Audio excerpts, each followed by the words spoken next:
Olá pessoal, tudo bem? Damos continuidade ao nosso PET 3. Vamos gravar mais uma aula com a temática Economia Globalizada, Regionalização por Blocos Econômicos e Países do Norte e do Sul. Essa seria a nossa temática.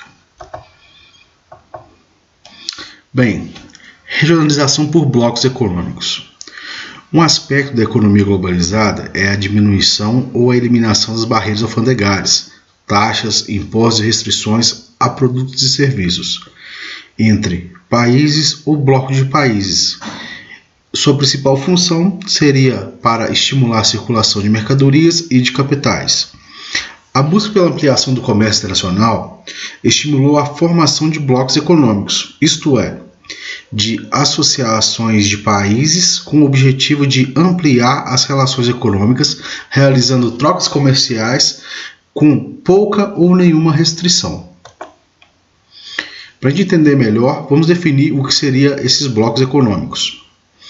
Os blocos comerciais, ou blocos econômicos, são conjuntos de estados que compartilham um tipo de acordo intergovernamental, muitas vezes parte de uma organização intergovernamental onde barreiras ao comércio são reduzidas ou eliminadas entre os estados participantes.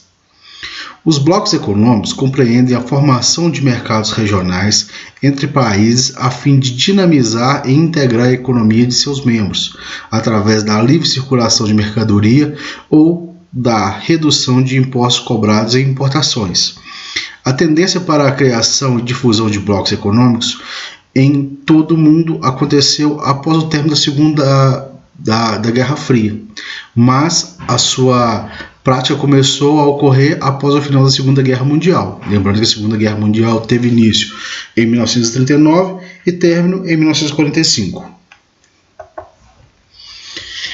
Na América, os principais blocos econômicos são: desses principais blocos, o acordo entre países, podemos citar o NAFTA, o Acordo de Livre Comércio da América do Norte. Temos também o Mercosul, que seria o Mercado Comum do Sul.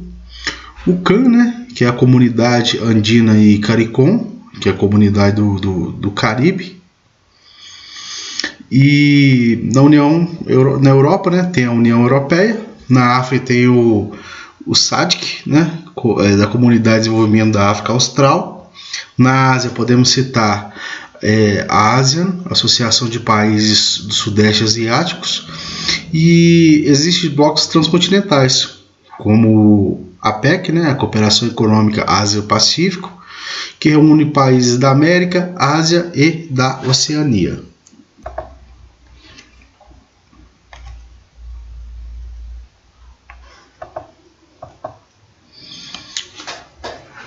Inicialmente, os blocos econômicos eram tratados como um contraponto, uma oposição à globalização.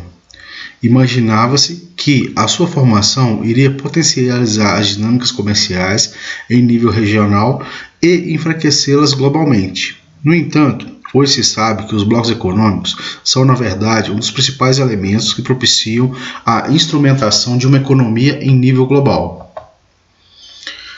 Isso porque, além de integrar regionalmente os países, a formação dos acordos econômicos potencializa o comércio com o mercado externo através de tarifas comuns e estratégias de mercado, visando atenuar os efeitos da concorrência e dinamizar as trocas comerciais.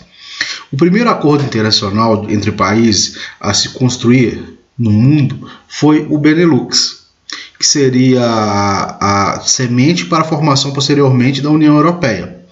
O Benelux consistia na união comercial com a redução de tarifas aduaneiras entre Bélgica, Holanda e Luxemburgo, por isso o nome Benelux. Entre os principais blocos econômicos do mundo, podemos citar União Europeia, Comunidade de Estados Independentes, o NAFTA, a PEC, ASEAN, Mercosul e muitos outros. Observe o mapa a seguir. Bem, nesse mapa está alguns dos blocos, dos principais blocos econômicos do mundo e sua distribuição no planisfério global. Uma síntese dos principais blocos econômicos do mundo. Bem, a União Europeia é o principal bloco econômico da atualidade, possui atualmente 28 países membros, apresentando, além de uma dinâmica econômica e comercial acentuada, um nível muito elevado de organização, que inclui até mesmo a livre circulação de pessoas entre as nações que fazem parte do bloco. A Comunidade de Estados Independentes, né, é a formação econômica constituída pelos países que faziam parte da antiga União Soviética, o RSS, né, como conhecemos, com exceção da Estônia, Letônia e Lituânia, que nunca fizeram parte desse bloco, além da Geórgia, que deixou o grupo em 2009. A organização desse bloco se deve ao fato de que, quando a União Soviética surgiu e industrializou-se, ela interligou o comércio e a indústria entre as diversas repúblicas que a compunham, o que as deixou extremamente independentes entre si.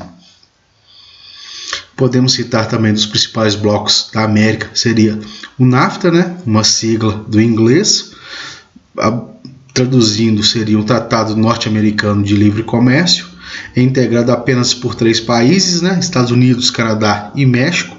O bloco foi criado em 1993 para fazer frente à União Europeia. Sua organização se dá através do livre comércio. O Mercosul, Mercado Comum do Sul, foi criado em 1993 e envolve alguns países da América do Sul, como Brasil, Argentina, Paraguai, Uruguai e Venezuela, enquanto Equador, Chile, Colômbia, Peru e Bolívia participam como membros associados. Os blocos econômicos são classificados em 4 tipos principais. Seria a Zona de Livre Comércio, União Aduaneira, Mercado Comum e União Econômica e Monetária. Vamos definir cada um desses. Na Zona de Livre Comércio, há uma redução ou extinção das tarifas aduaneiras entre países de um mesmo bloco econômico. Nesse tipo de acordo, não se inclui outros elementos como a adoção de uma moeda única ou a livre circulação de pessoas. Um exemplo seria o NAFTA. Como a União Aduaneira, há uma inclusão do Zona de Livre Comércio incrementada à Tarifa Externa Comum, a TEC, como é chamada, em que os países membros adotam as mesmas tarifas para suas exportações e importações.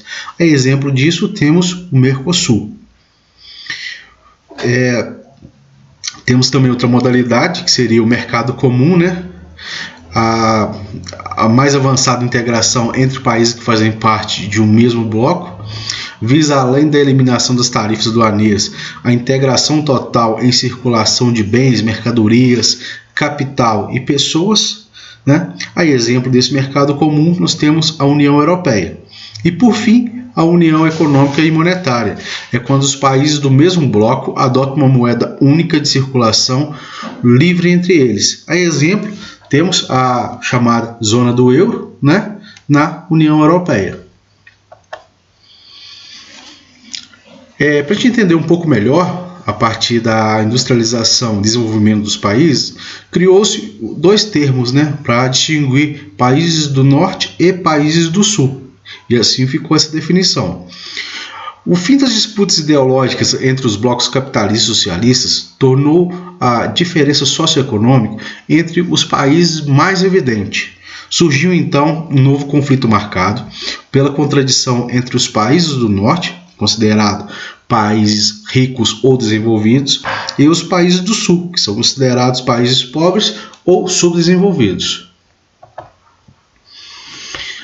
A regionalização do mundo em norte e sul foi definida com base em critérios socioeconômicos. Não se deve confundi-la com a divisão do mundo entre hemisfério norte e hemisfério sul, que é definida pela linha do Equador. Essa proposta leva à generalização, pois há muitas diferenças econômicas entre países, principalmente os países do sul, né? No bloco sul, países como Brasil, México, Índia e China são chamados emergentes ou países em desenvolvimento, pois são industrializados e apresentam significativas melhorias nas condições de vida da população e nos indicadores econômicos. Esses países estão ampliando sua participação na economia e na política internacional. Bem, pessoal, Espero que tenha entendido essas definições básicas aí. Até a próxima!